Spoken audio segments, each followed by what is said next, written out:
Muy buenos días, muy buenas tardes y muy buenas noches. Bienvenidos a otro programa de Pura Virtud, Cine y Literatura. Hoy vamos a abordar un tema fascinante con una persona que lo conoce a la perfección. Vamos a hablar de la creatividad como herramienta formadora, así es como vamos a titular el programa de hoy, y nuestro invitado es Javier Mateo Hidalgo, uno de los críticos culturales que ahora mismo más y mejor están trabajando en los medios de comunicación españoles. Él es doctor en Bellas Artes por la Universidad Complutense de Madrid y está ahora mismo juntando su labor de investigador, su labor de docente y su labor de divulgador. Es decir, está prácticamente recorriendo todos los campos desde los que se puede tratar la cultura. Como investigador sigue activamente trabajando precisamente sobre la creatividad, sobre otros temas. Luego, como profesor, da clase y por lo tanto trata, me contaba ahora fuera de cámara, de transmitir a sus alumnos la creatividad como valor para que ellos se puedan desarrollar. Y luego su labor de divulgación, su labor como periodista cultural es la que vamos a poder seguir mejor nuestros espectadores. Voy a dejar varios artículos de Javier en la caja de descripción del vídeo para que le interese leerle. Especialmente de los recientes, pues yo me quedo con uno que ha hecho sobre José Sacristán a propósito del premio Goya de honor que le han dado a este grandísimo actor, y él hace un recorrido por su carrera reseñando sus mejores trabajos. Y ya digo, como crítico cultural se le puede seguir en el periódico de aquí, que es un periódico valenciano, y luego en distintas revistas culturales, que por destacar una de tantas, pues Revista de las Letras, que yo creo que tiene un nombre bastante elocuente. Además de todo esto, Javier es poeta, de hecho publicó el poemario Mar Vertical, por el que le dieron el premio Accessit del premio Leopoldo de Luis, y está trabajando ahora en distintos libros, con lo cual, bueno, no para absolutamente de trabajar, y su propia biografía es una muestra del tema del que vamos a hablar hoy, que es la creatividad. Bienvenido, Javier, y ¿cómo entiendes tú la creatividad? Por comenzar con el tema que nos ocupa hoy. Pues muchísimas gracias por la generosidad en tu presentación, Guillermo. Eh, y nada, si quieres ya doy inicio con la pregunta que me formulas. Yo en mi caso la creatividad, como bien has dicho, la entiendo desde múltiples facetas. O sea, es verdad que he tenido, digamos, una biografía un poco, entre comillas, rica porque he tocado distintos ámbitos, distintas temáticas, intereses. Eh, pero creo que es algo que es inherente al ser humano, es algo que está presente en cada uno de los individuos y no tiene por qué venir necesariamente del ámbito artístico o cultural.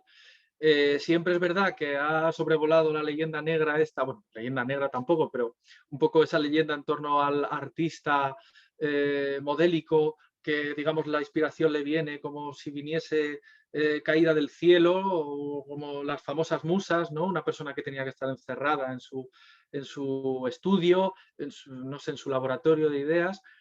Afortunadamente es algo que está cambiando, y digo que está cambiando afortunadamente porque gracias a que se ha abandonado ese perfil de persona solitaria que crea en solitario y comienza a estar en contacto con otras personas de otros ámbitos, de otras disciplinas, que se derriban un poco esas paredes que separan esos muros de los distintos intereses, se consiguen hacer proyectos muy, muy interesantes, ¿no?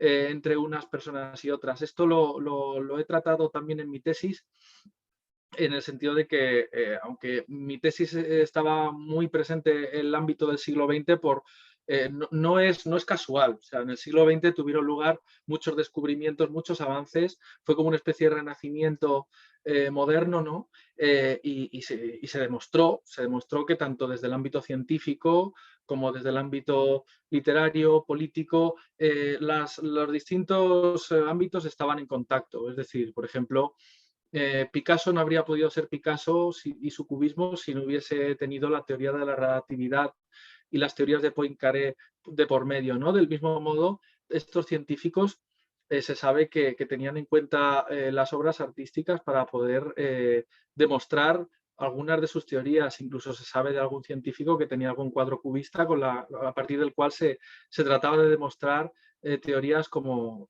aquella de la física cuántica, ¿no? En su momento, cuando estaba en el estado embrionario. Entonces, es algo que está ahí y que sigue estando afortunadamente, y cada vez se necesitan más unos de otros, y eso es lo que permite ese progreso, ¿no?, en la sociedad. Mientras que si estamos cada uno metidos en nuestra burbuja, pues es más difícil el progreso y digamos, la continuación, ¿no?, en la cultura y en la sociedad. Entonces yo lo veo desde ese punto de vista, y luego, como tú bien decías, también desde el punto de vista educativo. Yo a mis alumnos, a mis alumnos y alumnas, les trato de inculcar un poco esos valores, y trato de sacar dentro de lo que se puede, porque una cosa es la teoría, la utopía, ¿no?, del maestro que trata de educar a cada uno de sus alumnos. Es muy difícil porque las clases también, por desgracia, están sobresaturadas y no puedes atender a cada persona como te gustaría. Entonces, pero tratas un poco de que germine en ellos eso, ¿no? Y tratar de que desarrollen sus capacidades para poder realizar sus proyectos, y que se les quite un poco esa idea de que la creatividad está presente solo en el arte, o que se pregunten esto de el arte para qué sirve, ¿no? Pues el arte sirve para muchas cosas y no tiene por qué tener tampoco una funcionalidad concreta, sino también para la propia persona, para el enriquecimiento de la propia persona, que es muy importante. Parece que todo ahora tiene que tener un fin práctico, y así estamos. O sea, así está esta sociedad, que lo único que busca son resultados en breve plazo y beneficios, y no, no, no, no. Una cosa viene detrás de la otra. O sea, no, si nos quitamos la parte humanística, estamos perdidos, ¿no? Eso, de esa forma lo veo yo así, ¿no? Efectivamente, leyendo los dos trabajos que me pasaste para poder preparar esta entrevista, me dio la sensación de que tienes una visión integral, ¿no?, humanística del ser humano, y que lejos de ver la creatividad de una forma, pues podríamos decir, como un romántico, ¿no?, que piensa que la creatividad es parte del genio creador que ha sido concedido a unos pocos espíritus que se elevan sobre el resto de pobres mortales dedicados a labores pues de zafios, ¿no?, de revolcarse en sus mundanidades, ¿no? Tú prácticamente defiendes que toda persona es creativa por naturaleza, y de hecho, voy a leer dos citas tuyas muy breves. Comienzas uno de los dos trabajos diciendo que la creatividad es una cualidad inherente a todo individuo, y dices literalmente: el individuo precisa de la creatividad para desarrollar sus capacidades, obteniendo resultados positivos mediante la innovación en los contextos donde se desenvuelve, proponiendo la solución de problemas, propugnando avances en diferentes campos del saber e incluso promoviendo cambios sociales. Podría decirse que la creatividad se convierte en una herramienta imprescindible en la producción del ser humano. Y en el otro trabajo, también una cita muy breve, dice, si abro comillas: el verdadero artista de la vida es aquel que es dueño de sí mismo y actúa fielmente con su ser donde quiera que se encuentre, creando con su propia personalidad acciones y pensamientos originales. Bueno, me gustaría que nos desarrollaras un poco esta idea, ¿no?, de cómo el individuo es creativo, porque igual incluso el espectador que nos está viendo, al ver el título del programa, pensaba que íbamos a hablar de, bueno, de cómo ponerse a pintar cuadros, cómo ponerse a escribir novelas, y puede descubrir que prácticamente en cualquier área, también en esas, por supuesto, puede desarrollar la creatividad, que no es un patrimonio exclusivo de las artes, ¿verdad? Exactamente. Digamos que nosotros tenemos que afrontar en nuestro día a día una serie de problemas, de barreras, de cosas que nos surgen, con las que nos contamos, y en la medida en que podamos ser más o menos creativos, conseguiremos resolver más acertadamente estos problemas. O sea, estamos hablando ya de nuestro día a día cotidiano. Si nosotros estamos acostumbrados a hacer trabajar a nuestra cabeza y hacer funcionar esos mecanismos para encontrar, como tú decías, puntos de vista innovadores con los que asumir esos problemas y afrontarlos y resolverlos, pues más efectivos vamos a ser. Entonces, eso es así. Desde el principio de los tiempos es verdad que dicen, bueno, es que ya lo que dijeron los griegos, ya lo inventaron todos los griegos, ya, es verdad. O sea, por ejemplo, la famosa cita de Eugenio d'Ors de lo que no es tradición es plagio. Es verdad que lo que estamos haciendo no es sino repetir lo que ya se ha hecho. Lo que pasa es que nosotros tenemos unos materiales, unas herramientas que ya sabemos que existen. Es muy importante conocer el pasado para poder trabajar con él en el presente y construir ese futuro, ¿no? Y lo que hacemos nosotros creativamente es utilizar lo que ya existe para combinarlo de una forma distinta y obtener algo nuevo, pero a partir de cosas que ya están ahí, ¿no? Yo utilizo mucho en mi tesis la palabra del fragmento como esa ruina que heredamos del pasado, esos elementos que sobreviven del pasado porque son válidos y continúan siendo válidos en las nuevas épocas, y con esa herencia nosotros construimos un edificio nuevo, es decir, nosotros levantamos algo eh, que es innovador. La propia palabra crear, si nos vamos a su etimología, nos remite a la palabra de Dios, ¿no? Dios parece que era el único que era capaz de crear algo nuevo que no existiera, ¿no? Pues de alguna forma es imposible. Nosotros no podemos crear algo original 100% puro, porque ya venimos contaminados. Es decir, lo que pasa es que nosotros seguimos ampliando por decirlo así, esa galaxia oscura que se iba formando de materia, nosotros vamos ampliando esa materia y vamos ampliando, vamos progresando y vamos aumentándola, ¿no? Pero claro, es importante, cuantas más cosas conozcamos, cuantas más conocimientos tengamos, más facilidad tendremos para resolver las otras cosas. Y luego también, por otro lado, tener un poco la humildad para reconocer que nosotros no estamos haciendo nada fuera de lo común, sino que estamos, entre comillas, aprovechándonos de lo que ya ha estado, de lo que ya está para continuar ese legado, ¿no? Entonces yo lo entiendo así, vaya, o sea, de esa manera. Y en un momento dado de los textos que me has pasado, hablas de la importancia de trabajar con la realidad, ¿no? Trabajar con aquello que nos rodea, y de hecho acudes, pues, por ejemplo, a Beethoven para hablar de cómo él se inspiraba en la naturaleza, ¿no? Es decir, la naturaleza que durante mucho tiempo ha sido lo que acompañaba a los artistas, y tú resaltas cómo esa naturaleza les servía de inspiración. Es cierto que muchas veces, como vivimos en un mundo muy recientemente en la historia, aunque vamos quemando etapas muy rápido, donde la naturaleza ya no es lo que nos rodea, o no en principio, estamos mucho más urbanizados, evidentemente esto siempre dependiendo de la nacionalidad y de la ubicación de cada uno de nosotros, pero es cierto que también está el tópico de que como no estamos en la naturaleza, o se regresa a la naturaleza, que también es un discurso que estamos viendo mucho en nuestros días, o de lo contrario es imposible encontrar esa inspiración, ¿no? Y por eso están de moda desde hace años, no estoy diciendo nada novedoso, esos retiros al mundo de la naturaleza y demás, que yo no quiero demonizarlos, sencillamente digo que partiendo de esa premisa de la que hemos comenzado hablando, de que todo individuo es creativo por naturaleza, no hace falta que pueda retirarse al campo, porque no todo el mundo puede económicamente, no hace falta que se vaya de retiro al campo para encontrar algo que le inspire creación, sino que él mismo ya tiene la creatividad dentro y basta con que sepa mirar. ¿De qué forma puede aprender a mirar la persona creativa al mundo que le rodea para encontrar inspiración sin necesidad de volver a paisajes bucólicos? Bueno, pues yo creo que el ser humano tiene que aprender un poco más a mirar dentro de sí mismo. El ser humano actualmente, por desgracia, está muy mal acostumbrado a la falta de soledad. Es decir, el ser humano parece que no puede estar solo, que le da miedo estar solo porque eso implica tener que conocerse a sí mismo, ¿no? Que era un poco el emblema que aparecía en el templo de Delfos, ¿no? De conócete a ti mismo. Parece que le da miedo estar consigo mismo porque puede encontrar cosas que a lo mejor no le gusten, digamos que vive un poco en esa filosofía epicúrea de disfrutar de la vida y no sufrir. Pues también es importante el sufrimiento y los errores. También es muy importante porque siempre nos han educado en no equivocarnos y es la mejor forma de aprender, porque aprendemos sobre todo de los fallos, ¿no? Y entonces, claro, el ser humano, como tú decías, con el tema de la naturaleza, el problema no es que se tenga que ir a otro sitio, el problema lo lleva consigo mismo muchas veces. Tiene que aprender a tratarse a sí mismo para poder tratar a los demás. Esto, a mí me gusta mucho la imagen esta en el arte, ¿no? Del retrato, el retrato y el autorretrato, ¿no? O sea, primero, si no te tratas a ti mismo, si no te conoces a ti mismo, no puedes conocer a los demás.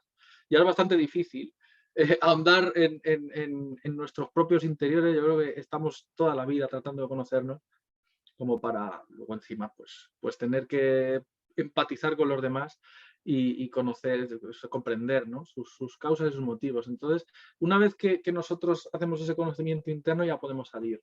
O sea, tiene que haber una introspección para luego proyectarnos, para luego salir fuera, ¿no? Y trabajar en lo que nos rodea, porque nosotros formamos parte de ellos, nosotros formamos parte de esa naturaleza, somos parte de ese medio.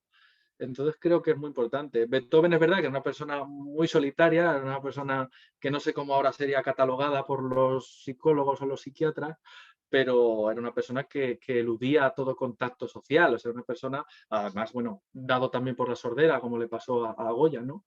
Pero, pero es verdad que él sí sabía escucharse a sí mismo, sí sabía interpretar muy sutilmente esa realidad, ese entorno, y gracias a eso pues tenemos estas maravillas que compuso, ¿no? Todas esas sinfonías, amén de los cuartetos, etcétera, ¿no? Entonces, la pastoral yo creo que es un ejemplo de lo bien que conocía la naturaleza, esa música programática, yo creo, esa forma de describir algo, contar algo a través de la música que también tiene mucho mérito, porque yo creo que es la más perfecta de las abstracciones, la música, y claro, el poder poner imágenes a la música es bien complicado. Los impresionistas también lo sabían y lo hicieron muy bien. Debussy, Ravel, cómo describían todas las atmósferas con todas esas sensaciones, y es necesario volver a ello. Es necesario conocer un poco el pasado, porque ahora también es verdad que nos gusta criticar más que construir. Nos encanta destruir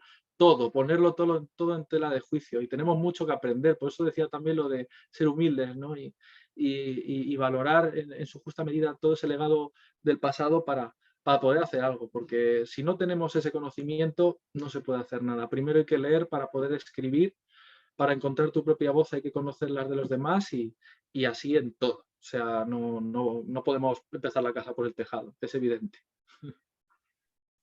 Pues precisamente en el Evangelio de Mateo se dice sed como niños, ¿no? También podemos un poco hacer una semejanza, porque precisamente tú trabajas sobre las teorías de Jean Piaget, cómo los niños se relacionan con su entorno, y hablas del campo cognitivo y de cómo la mente absorbe y se empapa de toda la información que le rodea, ¿no? Precisamente se puede ver también de la otra cara, es decir, bueno, por un lado hemos abandonado la naturaleza, es una de las críticas, de las tantas críticas que se hacen a nuestro tiempo, pero de otro lado se puede decir, bueno, estamos rodeados de información, precisamente eso nos da amplitud para poder trabajar, ¿no? Creativamente, es decir, por un lado puede ser un problema, puede ser que nos veamos desbocados por esa enorme cantidad de información, pero por otro lado, si hay autodisciplina, si hay autoconocimiento, si se sabe a dónde se va, se puede escoger, y por lo tanto ahí es donde entraría ese campo cognitivo, ¿no? Si no me equivoco, porque nos lo expliques un poco a los que no estamos versados en ello, cómo funciona el campo cognitivo, cómo funcionan los niños y cómo lo extrapolas tú luego a la labor creativa. Bueno, es un campo muy interesante, porque digamos que en esos estadios, en esas etapas en las que se va desarrollando el niño, ahí está el germen de la continuidad en la creatividad, de la pérdida de esa forma libre de entender las cosas. Es verdad que al niño se le va, entre comillas, domando, se le va educando, pero claro, es un proceso muy delicado, porque a través de esa educación puedes, por un lado, fomentar esas inquietudes y esa libertad, o coartarla. O sea, el momento en que todos los niños necesitan desde el primer momento expresarse a través de lo gráfico, a través de lo visual, del dibujo. Y es llegando ya a las etapas de la adolescencia cuando entra esa frustración de querer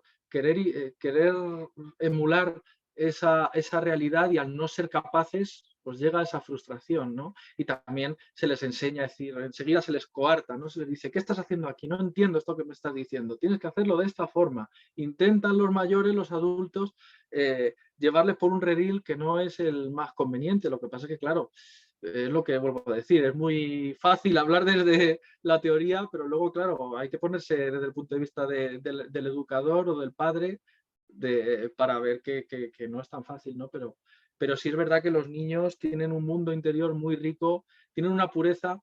No es ya referirnos a Rousseau de que el ser humano es bueno por naturaleza, sino pero sí es verdad que tienen una transparencia que luego van perdiendo, porque la sociedad le enseña que tiene que ser de una forma o de otra, tiene que callarse determinadas cosas, no ser sincero en otras, para poder progresar y tener éxito en la vida, ¿no? Pero bueno, luego también la vida nos enseña que las cosas no son tan así. Yo creo que pertenecemos todos a una generación nuestros padres nos motivaban diciéndonos que estudiando y trabajando llegaríamos a donde quisiéramos, y la realidad es que nos han dado un buen tortazo metafórico, ¿no? O sea, nos hemos encontrado tenemos todas estas habilidades, estas actitudes, estamos deformados ya de tanta formación, y llega un momento en que decimos, bueno, ¿y todo esto para qué vale? Tenemos ya, como digo yo, entre comillas, titulitis aguda. O sea, es que ya, ¿de qué nos sirve toda esta formación, todos estos cursos, todos estos, si luego pues vamos a acabar donde menos pensamos? Porque ahora realmente lo que sobran ya casi parece son universidades, que todo el mundo ya es universitario, todo el mundo tiene una carrera, y ya, pues claro. Entonces, lo que nunca tenemos que perder de vista, retomando el tema de Piaget, que él conocía muy bien todo el tema de los estadios en el desarrollo del ser humano, va viendo cómo los niños van en cada momento, en cada época, demostrando una forma de ser. Es fundamental ese conocimiento de sí mismo.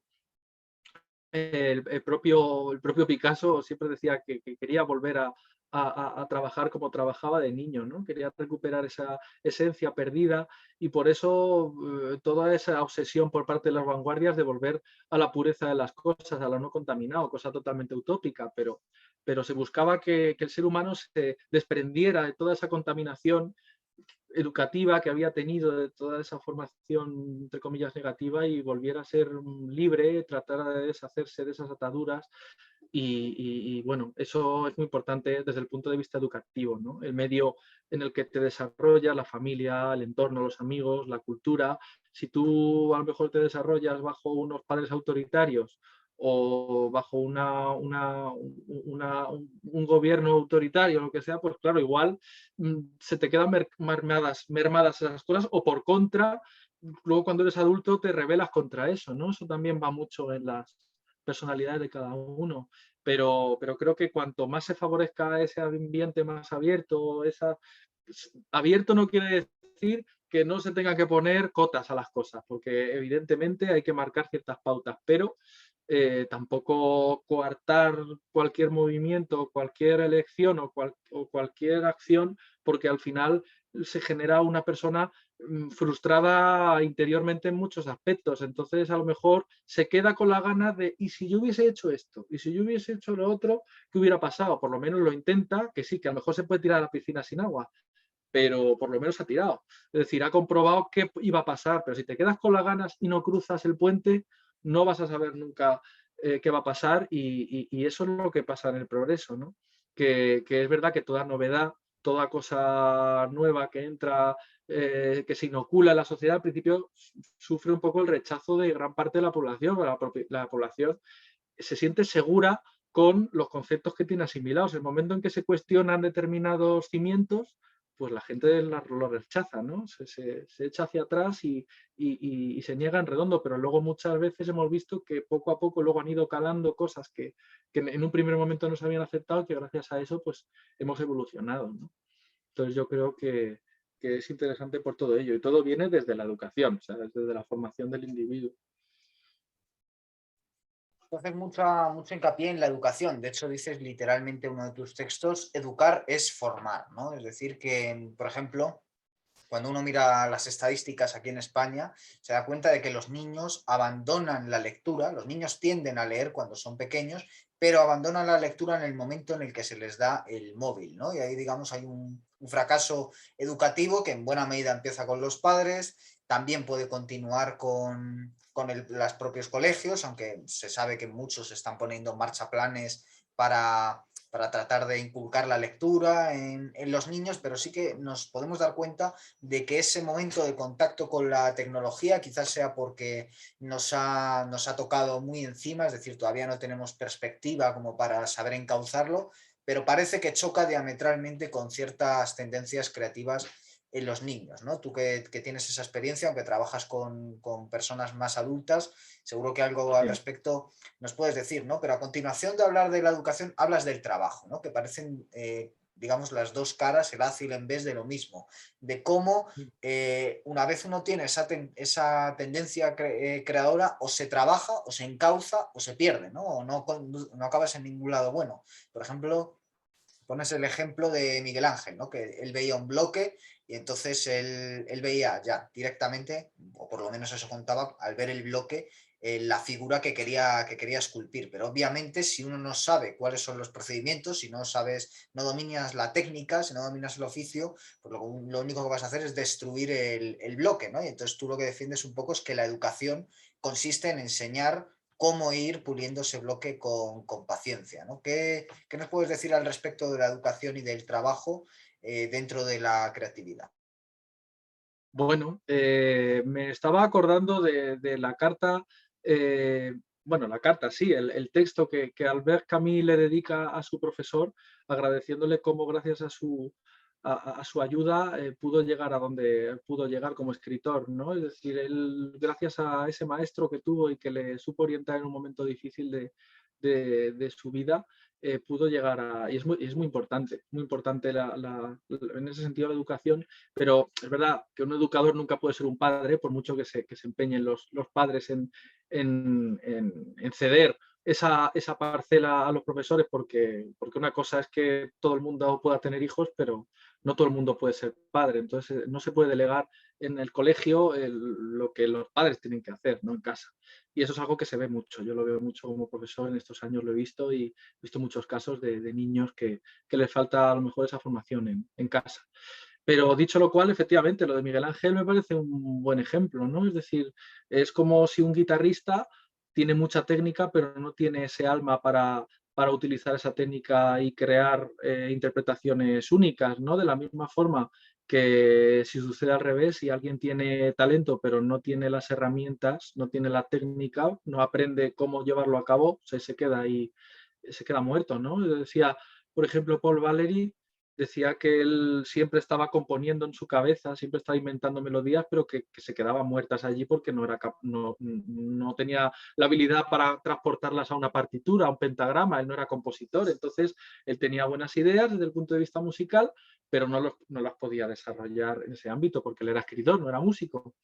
Pero es importante el ten con ten, las dos cosas. Tener un poco algo que contar, algo que poder aportar en la sociedad y luego poseer las herramientas para llevarlo a cabo. O sea, es que es muy necesario. O sea, a lo mejor, y eso también como profesor lo ves, porque ves a muchos chavales que tienen ideas interesantes, pero los están enfocando desde un punto de vista erróneo. Y tú les tienes que decir, no, por aquí no puedes ir, no puedes utilizar esto porque no vas a llegar a buen puerto. De la misma forma que a lo mejor son buenos en una destreza, pero no saben qué hacer con esa destreza, o sea, no saben que entonces tú tienes un poco que favorecer, tienes un poco que hacerles investigar dentro de sí mismos para llegar a algo que les guste y poder hacer algo con eso, con esas herramientas que ya tienen, ¿no? Que eso también es muy bonito, ¿no? Ver cómo una persona va poco a poco haciéndose más creativa dentro de los límites que puede tener un profesor, que es un año, un curso, no es toda la vida viéndole desarrollarse, pero sí ves cómo de no tener herramientas van poco a poco haciéndose con herramientas o van haciéndose con ideas y van construyendo cosas y cada vez les cuesta menos. Y luego al final pues están encantados, ¿no? Entonces, que no siempre pasa. Luego también los profesores se frustran porque los alumnos no, no consiguen llegar o no les interesa directamente. A mí hay mucha gente que está muy desmotivada y por más que estés tú detrás, y ellos no quieren, están empeñados, pues no lo van a hacer. O sea, tienen ellos mismos que querer hacerlo. No puedes obligarles, ¿no? Pero se hace lo que se puede, sí, claro. Somos limitados. Y Javier, dices que la creatividad es un bien individual y un bien común, ¿no? Defiendes que por un lado mejora la vida de cada persona y por otro lado también mejora culturalmente a la sociedad, ¿no? Que hay una acción social en la creatividad. Entonces me gustaría que nos explicaras un poco, según tu punto de vista, lo primero, cómo mejora al individuo, es decir, para aquel que digamos esté anclado en una vida monótona y esté viendo esto y esté diciendo, si yo que voy a ser creativo, si yo suficiente tengo con sacar mi trabajo adelante y luego lo que quiero es disfrutar, no quiero ponerme a crear, no quiero que me lo den ya hecho, poner Netflix y que ya haya creado otro por mí. A esa persona, ¿cómo la convences de que no? De que si se pone a hacer algún tipo de labor creativa, la que sea, ¿no? En su caso, pues relacionando con cómo es esa persona y con sus gustos, ¿cómo le convences? Y segundo, ¿Cómo convences también, ahora que somos tan utilitarios, ¿no? Antes hablabas de esa utilidad de lo inútil, ¿no? De cómo le tenemos que buscar a toda la utilidad, cuando a veces, pues sencillamente las cosas sin utilidad son las más valiosas. ¿Cómo convencerías también a alguien, no hace falta que sea tampoco un speech, pero cómo convencerías a alguien que te diga bueno, que esto de la creatividad muy bien, pero que a ver qué produce, ¿no? ¿Cómo le convencerías de que no, de que la creatividad también es un bien social?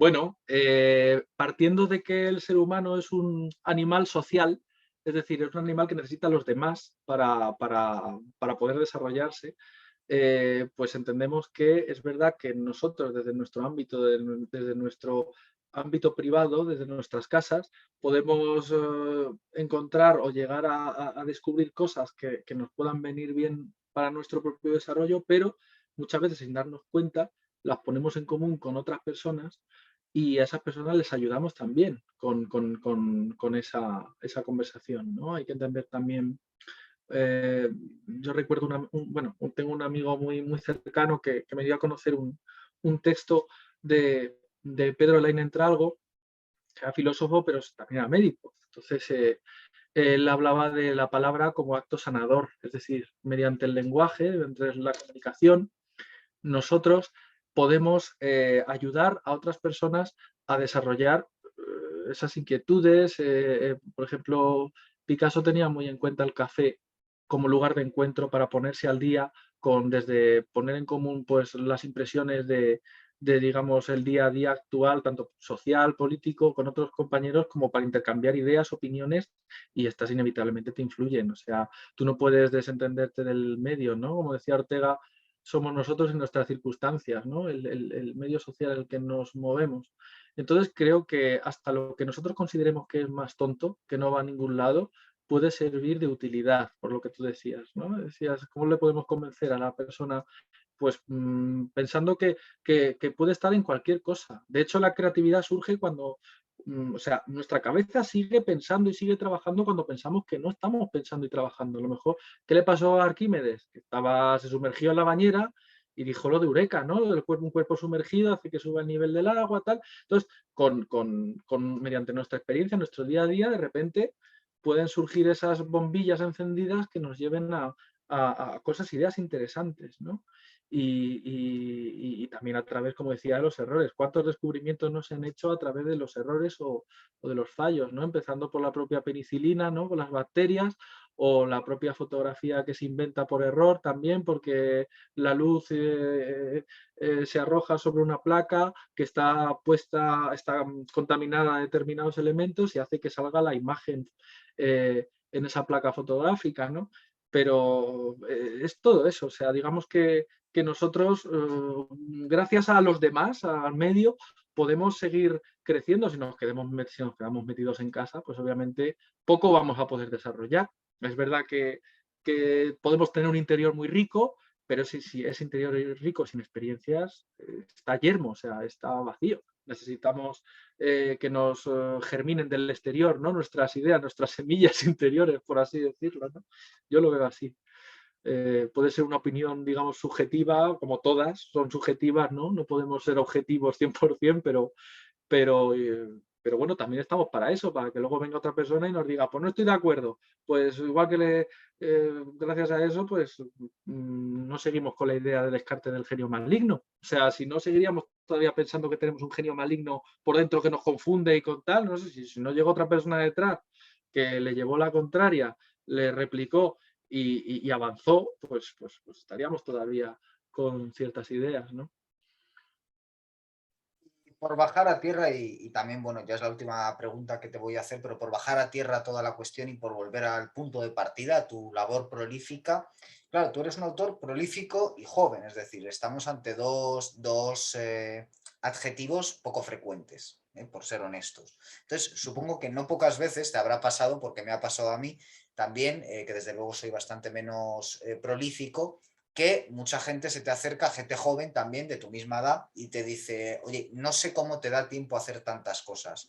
O gente que a mí me ha pasado, muy angustiados, que dicen, bueno, es que siento que he desaprovechado mi vida, ¿no? Y te lo dice, pues no sé, alguien de 20, 25, 30 años, siento que he desaprovechado mi vida, siento que no he hecho todas las cosas que quisiera hacer, etcétera, ¿no? Y realmente ves que hay gente que se angustia por esto, ven que han terminado la carrera, ven que ya un poco han cumplido todo aquello que les había impuesto su familia, que se habían impuesto ellos a sí mismos, lo que se esperaba de ellos, y cuando llega ese momento no se conocen a sí mismos, no saben qué es lo que quieren hacer, tienen la sensación de que ya tienen 25 palos y de que a lo mejor otras cosas que quisieran haber hecho no les ha dado tiempo a hacerlas y entonces, bueno, pues se angustian un poco, que yo creo que luego son cuestiones que con el tiempo se ven con perspectiva y en el fondo es un problema menor, pero bueno, por si alguien que nos estuviera viendo estuviera en esa situación, que desde luego no tiene que ser nada agradable de vivir, como autor joven y prolífico,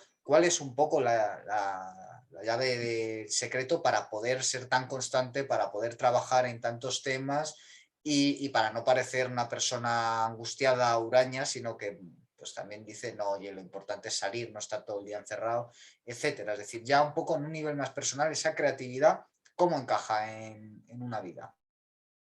Pues lo primero que les diría es que no se preocupen por eso, o sea, que precisamente para poder seguir adelante no hay que hacerse esa autocrítica tan fuerte, porque está bien la autoexigencia, pero no forzarse con ella porque entonces nos bloqueamos, ¿no? Hay que entender que cada uno tenemos nuestras circunstancias, nuestra naturaleza y a lo mejor, pues, por ejemplo, yo soy una persona que me hubiese gustado viajar más, siempre lo he tenido en la cabeza, ¿no? A lo mejor poder haber tenido una vida social todavía más rica de la que he podido tener, pero bueno, oye, cada uno somos como somos y tampoco hay que machacarse mucho con ello, ¿no? Eh, Fíjate, o sea, no sé, me ha venido a la cabeza, por ejemplo, Kant, que tiene hasta obras en las que habla de cómo son en Francia y no había salido de su pueblo. Es decir, que siempre daba la mesa era tan metódico que daba la vuelta a la manzana, el paseo todos los días de la misma forma y volvía a su casa. Y te hablaba hasta de la geografía de otros sitios. Digo, pero si no has estado, o sea, ¿cómo? Pero fíjate, o sea, tenía un interior muy rico, ¿no? Eso es verdad. Pero tampoco es verdad que es un poco exagerado el ejemplo, pero es verdad que no hay que achacarse con ello. Yo a lo mejor también otra de las cosas que yo me podría lamentar es de que muchas de las cosas que hago no recibo remuneración por ello, pero yo soy feliz haciéndolas. O sea, eso es lo malo, que tampoco se valora mucho lo creativo, lo cultural, pero sin embargo, por ejemplo, el caso de la pandemia, cuando estábamos todos confinados, ¿qué es lo que la gente más hacía? Pues todo lo relacionado con la cultura, ver cine, leer, escuchar música. O sea, y luego decimos que para qué sirven esas cosas, pues sirven para sanar el alma también, porque es que si no tenemos esas cosas que nos gustan y que nos alimentan el espíritu, podemos acabar con una buena depresión.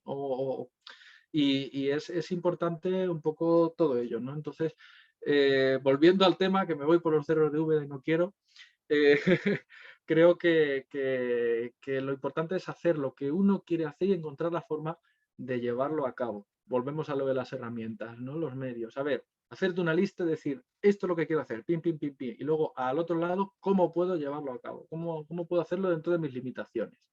Y bueno, pues hay que ser muy... Yo también es verdad que soy muy persistente, soy muy cabezota, intento tener una actitud positiva, siempre intento ser vital y eso me ayuda mucho para no quedarme bloqueado, no quedarme atrofiado, ¿no? Porque es verdad que la vida nos da muchos palos, la vida, pero hay que seguir adelante porque no puedes hacer otra cosa, es que está en tu naturaleza. Yo seguramente me volvería a equivocar y con las cosas en las que me he equivocado, pero no puedo estarme quieto. Yo tengo esa inquietud y por eso a lo mejor esa profusión de cosas que hago, pero bueno, también es verdad que como todos los porcentajes, de un tanto por ciento que se hace, cuanto más cosas haces, más probabilidad tienes de acertar alguna vez y de que vaya sonando por ahí, ¿no? La flauta.